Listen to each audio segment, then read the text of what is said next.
और भारतीय जनता पार्टी ये गलती बार बार करती है। वो समझते हैं कि आज के खबर से खबरदार वो नहीं हो रहा, इसलिए ये दुविधा है। बाकी राम याद दिलाई भाई, राम मंदिर आंदोलन के बाद सरकार त्रेता गिरने के बाद के अवतार चुनाव बीजेपी हार गई। और मुझे लगता है भारत के इमाम भारतवर्ष में कोई है कि राम को केंद्र में नहीं है। कर रहे सवाल ही हैं गलत है कि राम कुछ होने लोग चाहिए कि नहीं बदनाम। होने चाहिए। कौन कहेगा? ये तो मतलब कोई भी अगर ऐसा कहे तो अद्भुत होगा कि राम राजनीति के केंद्र में नहीं होने चाहिए। राम किसी भी चेतन समाज के मूल बिंदु में थे, हैं और रहेंगे। राजनीतिक तौर पर किसी पार्टी को सफलता असफलता मिलना वो उसके ढेर सारे दूसरे कारक होते हैं। अगर वो कारक देखते हुए भी वो सोचे कि राम के नाम पर नैया पार हो जाएगी तो हर बार भवसागर पार नहीं होता है, कई बार रुक भी जाती है नैया। जो 93 की बात की जा रही है उस 93 को अच्छा है कि ये देश याद रखे।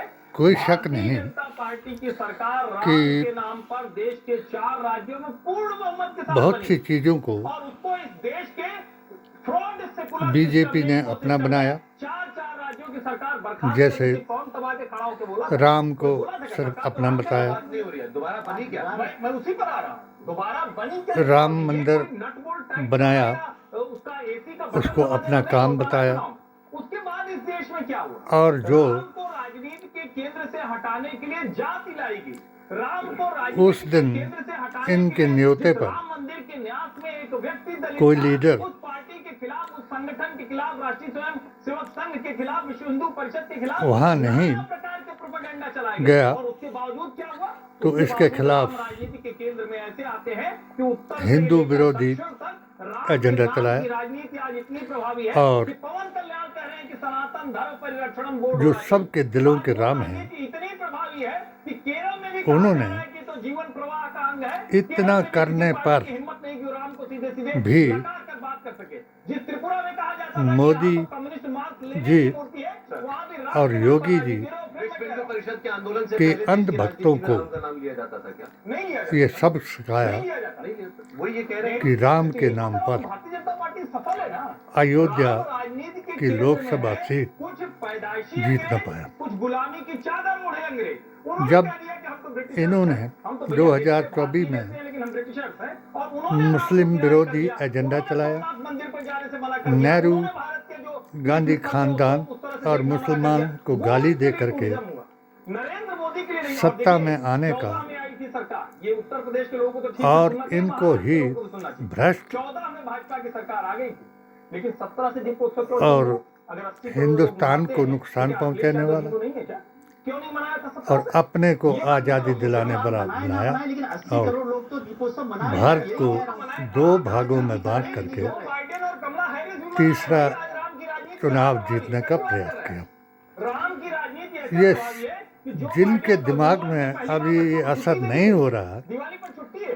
अभी तक जो सोया राम है, की राजनीति तो पूरे विश्व के चेतना के केंद्र जो में इन्होंने है। सुला दिया है, 17 से क्यों दीपोत्सव उनके हुआ? अनुसार क्यों योगी ही आदित्यनाथ के सत्तासीन होने की प्रतीक्षा अयोध्या को करनी ये पड़ी? क्यों 2019 के भारत में ऐसा मुस्लिम विरोधी प्रोपोगंडा चलाया और 1947 की वो बात जो एक गुस्ताखे रसूल ने, बेअसूल मुसलमान ने पाकिस्तान बनाया और उसकी अतायत इन्हीं गुस्ताखे रसूल जमातों ने की और भारत को तोड़ दिया। वरना ये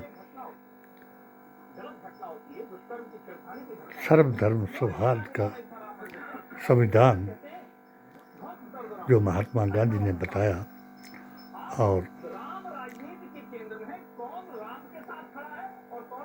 डॉक्टर अंबेडकर ने लिखाया, जो इनको नहीं भाया, क्यों कि उसमें 2 बातें, जैसे मेरा अकीदे के मुताबिक और मेरी किताब HHAK के मुताबिक कि और वेद पुराण गीता ग्रंथ और कुरान के मुताबिक, नूर और अवतार और किताब के मुताबिक हजरत मोहम्मद मुस्तफ़ा नबीउल अव्वलीन रहमतुल्लिल आलमीन और खातमुन नबीन हैं, जिसे वेदाचार्यों ने कलिक अवतार बताया। 8 गुण युक्त होने का प्रमाण दिखाया। हर 18 किताबों में जो आज तक धर्म के नाम पर और हज़रत मोहम्मद मुस्तफ़ा को नूर अवतार और किताब मानने के ऊपर छपी, उनमें इस सत्य को दिखाया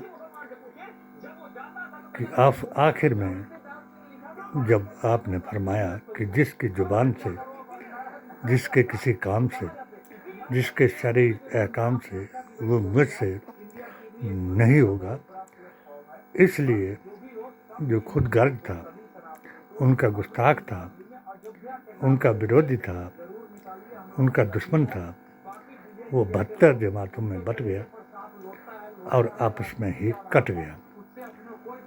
आज अगर भारत में उन 72 जमातों को याद आ गया कि हमारी क्या गलती थी, तो 2024 में हमने PDA और AISSJ का अभियान चलाया और उनको सर्वश्रेष्ठ फार्मूला जीत का बताया। वो था 40 = 40 + 20, यानी ये जो कट गए थे और बट गए थे वो अलग हो गए थे, और 40 को अगर अपनी तरफ कर लेंगे तो 20% जो मुसलमान है वो जिस तरफ वोट देंगे वही जीतेंगे। अब इसके लिए चर्चा अगर इंडिया TV कर रहा है कि भाई नोमानी ने क्या कहा, फलां मुल्ला ने क्या कहा, उसने क्या बताया, उनके लिए तो ये कह रहे हैं कि भाई ये धर्म का प्रचार कर रहे हैं, मगर जिस MP ने एक संविधान को तोड़ करके मुस्लिम विरोधी यात्रा चलाई और ये यात्रा में सबको दिखाया कि हमारा मुद्दा क्या है, प्रायोजित नारे लगे, एनकाउंटर हुए, टारगेट किलिंग हुई और निर्दोषों को दोषी ठहराया, दोषियों को अपना बनाया, भ्रष्टाचार फैलाया, बलात्कार कराया, उनको फूलों के हार लगा करके बरी कराया। आज जो ये धर्म के नाम पर प्रचार हो रहा है, तो मैं दीपावली की भी इनको पूरे भारतवर्ष के लोगों को बधाई देता हूँ कि हमारे इमाम का भारत आगमन पर ये त्यौहार मनाया गया और दीप, ज्योति और नूर जगा करके इसका रिवाज बनाया गया। अगर किसी मुसलमान ने ये कह दिया कि पटाखे नहीं चलने चाहिए या शराब नहीं चलनी चाहिए या शराब पी करके जुआ आदि नहीं खेलना चाहिए, जिससे आपसी प्रेम जो है वो ख़त्म हो जाता है और आदमी जो है वो राक्षस वृत्ति में दाखिल हो जाता है, तो इस हमारी मुबारकबाद को इस तरीके से लें कि मुसलमान जो है हमारा भी हिंद का इमाम है। हम अपने आप को जो अहले बैयत सुन्नी मुसलमान हैं, शीश आले इस्लाम से लेकर के हमारे पास सबूत है अयोध्या के, जिसके हक में हमने तफरका मस्जिद के खिलाफ फतवा दिया,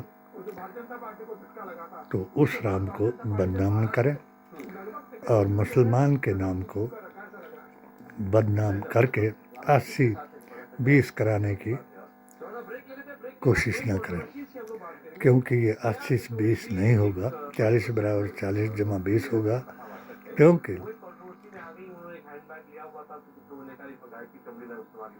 बेअसूल गोडसेवादी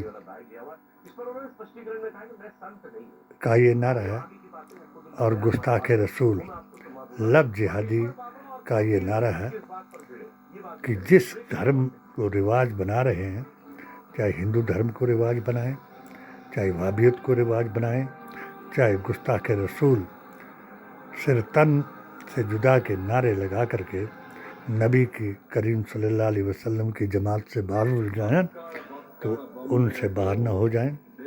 आओ मिल कर के दीपावली मनाएं, एक दूसरे को गले लगाएं, जैसे हम पहले भी दिवाली होती थी तो हम एक दूसरे की मिठाइयों का इंतज़ार करते थे और सिर्फ ना पत्थर मारते थे, ना नारे लगाते थे, ना जुआ शराब में दूसरी जमातों का साथ देते थे। इसलिए हम राम के नाम को बदनाम ना करें और गोडसे के काम को उजागर करके 80-20 कराने के लिए हिंदू मुसलमान ना करें। अगर एकजुट तुम करने की कोशिश करोगे तो आपको बहुत जवाब देने वाले हैं, क्योंकि मुसलमान की नफरत से तुम एक दूसरे को जुदा ना कर सके। ये अफजल दीन है, शांति का पैगाम है, यही भारतीय संविधान है जिसकी अपनी मिलत और मुल्क से मोहब्बत करना ही निसफ ईमान है। सबको दीपावली के आगमन पर मेरा सलाम है, प्रणाम है और आचार्य प्रमोद कृष्णम को मैं बधाई देता हूँ कि वो उस नात को, और मैं इंडिया टीवी वालों को भी निवेदन करूँगा कि फतह का फतवा दिखाने के बजाय राम मंदिर के पक्ष में मुसलमानों का फतवा दिखाएं और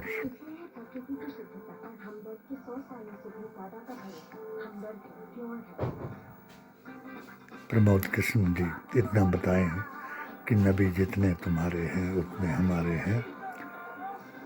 नबी के नज़ारों से बड़ा कोई नज़ारा हो नहीं सकता, नहीं है जो मोहम्मद का हमारा हो नहीं सकता।